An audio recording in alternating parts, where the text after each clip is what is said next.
The UMass women's basketball team hosted the Central Michigan Chippewas at the Mullins Center Sunday afternoon.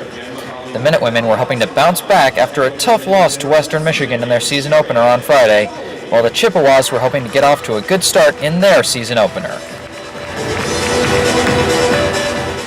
Central Michigan came out strong to start as Nikki DiGiulio hits a shot from downtown that would spark a 9-0 run for the Chippewas.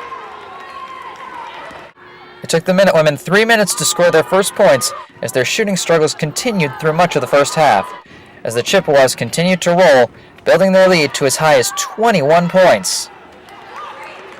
UMass started to show life later in the first half behind the play of sophomore guard Nola Henry, who scored 9 points in the first half, and freshman forward Kimber Hill, who added 5 of her own, helping to trim down the deficit as the Minutewomen went into halftime trailing 45-28.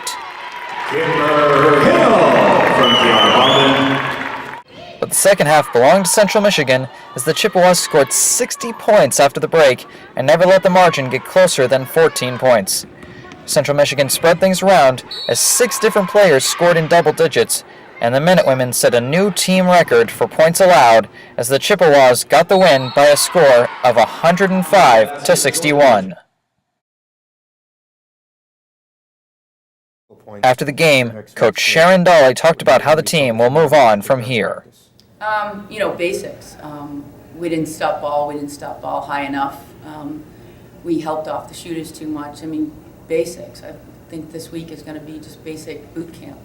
But it's also a great time for us to reassess who we put in the starting lineup, what combinations work well together. When the lights go on, things change a little bit, and at practice, I wouldn't have perceived Paula and Kimber being the best combination on the floor, and they were. So they'll be working together a lot more at practice. And Kiara, she's been looking good at the 4, but I think maybe this week is a time where she gets time at the 3. So it's a perfect time for us to have multiple days to string together to look at different lineups that haven't got enough time together at practice that will play together this week.